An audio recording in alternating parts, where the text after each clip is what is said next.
What do we like? What are we excited and optimistic about when it comes to our LA Kings for this coming season? We discuss that and more on this edition of Locked On LA Kings.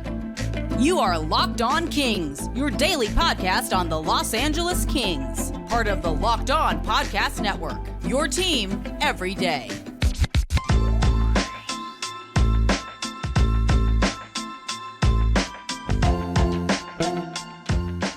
Hey, Kings fans, welcome to Locked On LA Kings, part of the Locked On Podcast Network, your team every day. Thanks for making Locked On LA Kings your first listen every day. We are free and available wherever you get your podcasts. We'd love for you to leave us a positive comment on Apple Podcasts if you're a fan of the show. And we're on YouTube. Please like and subscribe if you're enjoying this content. I'm Eddie Garcia, your host of Locked On LA Kings. I've worked in sports media for almost 30 years, 20 plus years at the Fox Sports Radio Network. And I have also been a co-host of the Puck Podcast. It's a weekly NHL review show that's been putting out content for the past 17 years. And of course, a passionate LA Kings fan for the past 30 years. As we continue to count down to the upcoming season, we are 4 days away from the rookie tournament, the rookie face-off in Las Vegas. That's on September the 15th. 11 days away from the preseason opener, September the 22nd in Melbourne, Australia. And 30 days away from opening night, October 11th at Crypto.com Arena against the Colorado Avalanche. Hope you had a great weekend.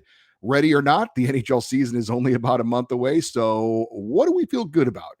What are we confident about? What are we excited about regarding our LA Kings for this upcoming season? Well, only you can answer that question for yourself. But as for me, I've got some thoughts going into this season. Now, if you watch this show for a while, you, for better or for worse, know that I'm a pretty optimistic guy. I'm a glass is half full kind of guy, but I do think there are legitimate reasons to be optimistic about being a Kings fan for this upcoming season. Of course, we've made the playoffs 2 years in a row, and barring something totally unforeseen, that should be the case again this season. And you can't win the Stanley Cup if you aren't in the playoffs. Certainly crazy things can happen. We saw it last season with the Florida Panthers squeaking into the playoffs literally on the final days of the season, needed help to get in the playoffs, and then they go all the way to the Stanley Cup Finals. So the Kings should be a postseason team this year. I think the great majority of people around the NHL feel strongly about that. I think a lot of Kings fans certainly feel that way as well. So we should be a playoff team, and that's something that we should not take for granted. We should be excited about the Kings being a playoff team once again, which should be the case. If you want to start about things to be excited about with the LA Kings, I think you always start with what's new and exciting. And the Kings had one of the bigger offseason acquisitions this year, and that was the addition of center Pierre-Luc Dubois. Now, if you don't keep track of the league as a whole, you might be surprised to learn that that was really the second biggest trade in the entire league this offseason, second behind Erik Karlsson being traded from San Jose to Pittsburgh. The reigning Norris Trophy winner being traded is a pretty big deal. I'd say that was the number one trade this offseason, the most noteworthy, newsworthy trade in the offseason. But number two, Pierre-Luc Dubois going to the LA Kings from Winnipeg for 3 players and a draft pick. That was a big deal. And whether you like that trade or not, I think you should be excited that the Kings are an organization led by a general manager, Rob Blake, who has his detractors, but I like the fact the Kings made a big, bold, significant move to try and help their team be better for the upcoming season, to try and take another step and get to where they ultimately want to be, and that's competing for a Stanley Cup. Now, you look at Pierre-Luc Dubois, he's a guy who has a reputation, so it is interesting to see how his season will be now that he has gotten a big contract, 8 years, $68 million. And he's committed to the team, and they're committed to him long term. There's no debating on where his future is going to be for the next few seasons. He's joining a team that is likely the best team he's ever been on in his brief NHL career. And he doesn't have to be the man for the LA Kings. It's not like they've pinned all their hopes on this big offseason trade, and he's got to be the one that carries the load and gets them to the top of the mountain. His impact alone, just by his presence, should be significant. He makes the team better down the middle, playing on the center position at the second line. It gives the Kings a solid number 2 option behind Anze Kopitar. And it makes the second line better and the third line better because it pushes Phillip Danault, who's been a very capable second line center, down to the third line, which makes the third line even better. So a domino effect in a positive way for the LA Kings down the middle. They are as strong as any team in the NHL at the center position as a team. And I think a very happy and I would think motivated Pierre-Luc Dubois is something to be excited about. Now, I'm also excited about our goaltender. I think some of you may be like, what? No, I really am. And especially when you consider where the Kings were at this point last season. Jonathan Quick, with all due respect, was playing in his final seasons as an NHL player. We thought maybe it was his final season. That turned out to not be the case, but it had gotten to the point where we were really keeping our fingers crossed he had something left in the tank. Turns out he kind of didn't. And then, of course, Cal Peterson, we had no clue whether he was going to ever really turn into a number one NHL goalie. And that still is a question mark as he's now moved on to Philadelphia. Now, nobody's arguing that our two goalies for this year are all-stars in any respect, but they are solid, I think, reliable veterans and a solid tandem of Cam Talbot and Phoenix Copley. Now, Talbot is certainly a veteran guy and didn't have a great year last year in Ottawa, but is joining a much better team with a much better defense surrounding him. And he is a guy that 2 years ago showed he can be a solid number one goalie at this point of his career still when he was with the Minnesota Wild. He went 32-12-4 and backstopped them into the playoffs. He then got replaced by future Hall of Famer Marc-Andre Fleury, who they picked up at the deadline, somewhat similar to what happened with Phoenix Copley and Jonas Korpisalo in Los Angeles. And I think that left a very bad taste in Cam Talbot's mouth. He wants to get back to the playoffs and wants to prove he can be a playoff goaltender, something he didn't get a chance to do in Minnesota. He should get that chance here in LA. 36 years old. He's also entering the end of the road, getting close to it. So this could be his last best chance to play for a Stanley Cup contender. Of course, last season, the big surprise for the LA Kings was in net and Phoenix Copley, and he's ready to pull the rope along with Cam Talbot. It's not just going to be Talbot doing it all by himself. It's going to be a tandem situation, a 1A, 1B situation in net, and that should keep both more veteran goalies a little bit more relatively fresh as we go through the season.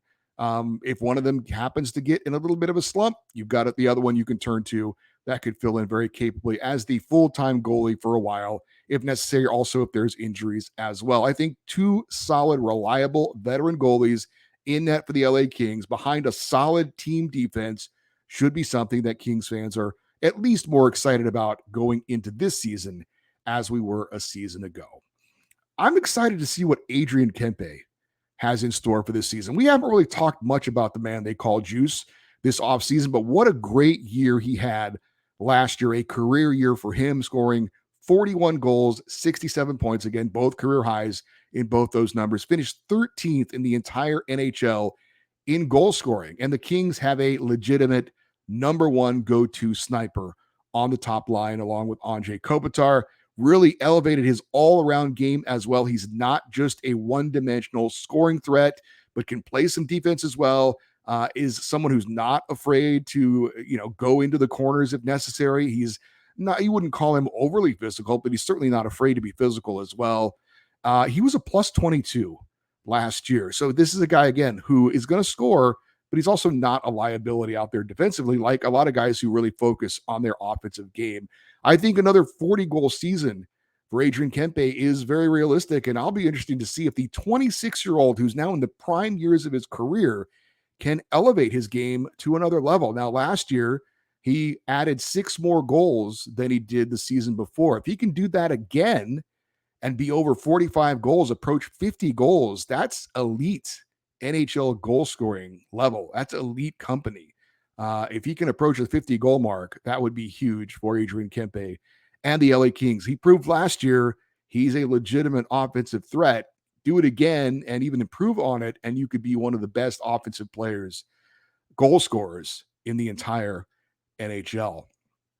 We've got some more things to be excited about when it comes to our LA Kings. We will get into that and more here on Locked on LA Kings, your team every day.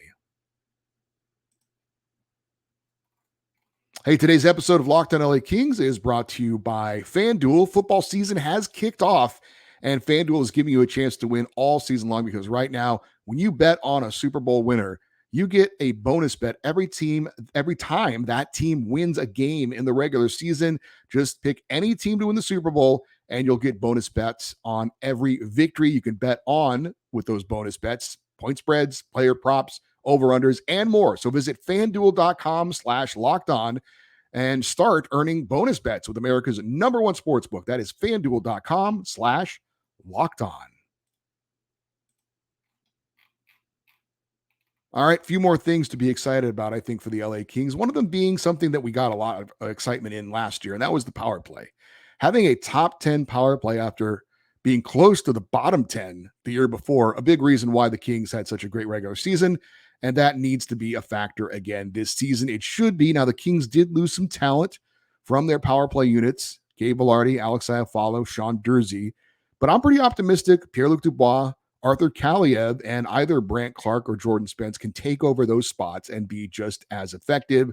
While there'll be a lot of focus on the Kings penalty kill going into the season, Kings need to make sure they don't slip up on the power play as well. And a good power play is something to be excited about for the LA Kings this season. We saw it last year. We'll need to see it again this year. Speaking of Arthur Kaliev and Brandt Clarke, it's always exciting to see young players blossoming.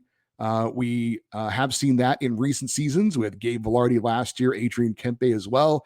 I think Arthur Kaliev is in line for a breakout season this year. And we've seen that he has an elite shot. There's no doubt about that. And I think he's going to get a lot more playing time because of the loss of Gabe Vilardi. Certainly he'll be on that second power play unit, which is very important. But he could get top 6 minutes. It's something people have talked about, him playing on that second line. I'm not sure about that. I think he's more in line to be on the third line, but we shall see. Regardless, an increased role and more ice time for Arthur Kaliev means I think he's going to absolutely have a career year, much more than the 13 goals and 28 points that he had a year ago, which were career highs. He just needs to get the ice time and needs to be a little bit more responsible defensively to earn that ice time under head coach Todd McClellan. As for Brandt Clarke, it is hard not to be excited about one of the top offensive defensemen the Kings have seen in a while as far as a young player coming in. Now, if he gets significant playing time, I'll be very curious to see what kind of numbers he can put up at the NHL level. Owen Power, the Buffalo Sabres, was third in the Rookie of the Year voting last season. He had 35 points. If Brandt Clarke gets the playing time, even on the third pairing, and he gets to run that Kings second power play unit, I think he can absolutely get 35 points this year. Now, although he wasn't a rookie, Sean Durzi had 38 points last season, playing in a very similar role on the third pairing on the second power play unit. He's not as offensively talented as Brandt Clarke, in my opinion. Again, he does have some experience, which helped him, I'm sure. Clarke is still going to be learning to do things at the highest level in the world, but I think he can. I think there's a brief learning curve for him, and I'm excited to see what kind of impact Brandt Clarke can have this coming season with the Los Angeles Kings. Something else to be excited about, I think, is the Pacific Division. I think that the rest of the division didn't really do a lot to get better this offseason, and no team certainly made the impact move that the LA Kings made by acquiring Pierre-Luc Dubois. The defending Stanley Cup champion Vegas Golden Knights, they're still going to be good. But as far as additions and subtractions, they lost a key forward in Riley Smith, who they traded to Pittsburgh because they couldn't afford to keep him.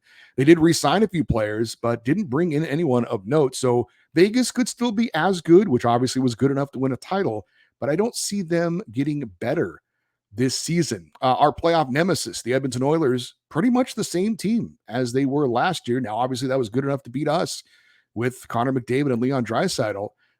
But they didn't really get better. They did sign a player named Connor Brown. A lot of people are very high on his addition. I'm not.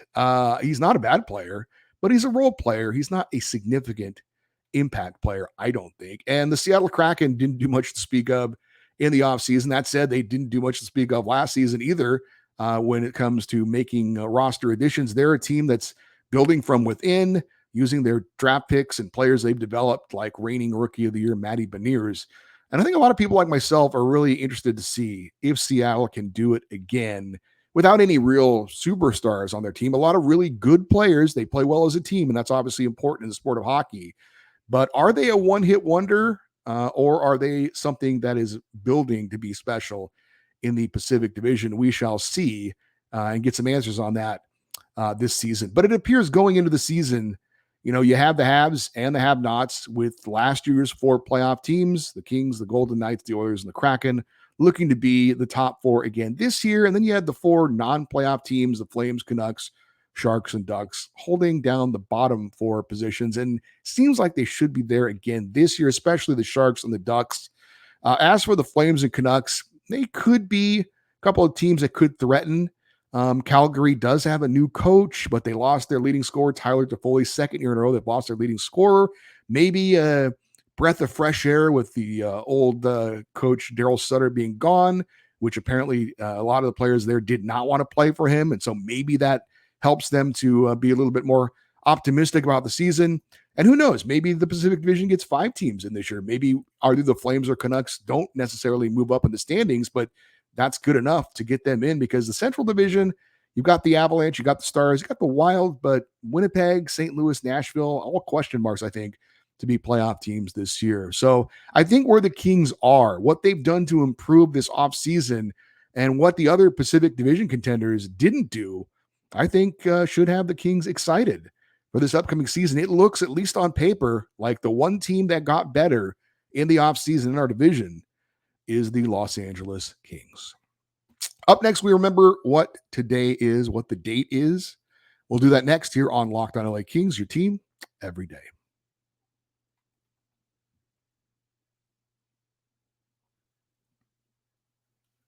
Hey, check out Locked On NHL. It is your daily show covering the entire National Hockey League. They're doing their team previews for this coming season. I was on the show last week talking about the LA Kings. If you missed that, you can go back and check it out. That's Locked On NHL, wherever you get your podcasts and on YouTube. Well, today is September 11th, and we need to take a moment to remember all those that were lost on that day. For some of us, it's hard to believe. In some ways, it has been 22 years since that day. Also hard to believe that we've got people old enough to buy a beer that have no recollection of that day. You probably know that that day obviously did impact the Los Angeles Kings family, as scouts Garnett, Ace Bailey, and Mark Babas were on United Flight 175 from Boston to Los Angeles as they were coming to LA to meet with the coaching staff and the scouts and everybody in the organization to kind of get together, get ready for the 2001 NHL season. Of course, they did not make it to Los Angeles. That season, the Kings wore patches on their jerseys, which I have one of those patches here if you're watching on the YouTube channel, to honor Ace Bailey and Mark Babas for the entire season. And they still, to this day, do the LA Kings wear stickers on their helmets, remembering Ace and Mark. You might also know that longtime NHL head coach Bruce Boudreau was supposed to be on that same plane with Ace and Mark. Turned out fate had a different reality for him. He got called to LA a day earlier. I believe by then, Coach Andy Murray. Bruce was the head coach of the Kings AHL team, which was playing in Manchester, New Hampshire at the time. And apparently the Kings wanted him to come a little bit extra early. So he got on a plane the day before and missed out on being killed on 9/11. So it was very shocking for me personally. Obviously, as an American, going through that day was certainly a shocking day. But I, we're watching from afar. We're in Los Angeles. That's happening on the other side of the country. I never dreamed I would know somebody who was killed in the 9/11 terrorist attacks, but it turned out I did. Found out later in the day on September 11th of 2001, late at the night, actually, word got out that one of our coworkers at Fox Sports was on American Airlines Flight 11. I did not know him well. He was not a friend, but he was one of those guys that you see at work every day that, you usually say hi to, maybe have a brief chat with. You know him, but you don't really know him well. You don't socialize with him, but it's one of those guys that I knew and saw pretty much every day and at least would say hello to. How's it going?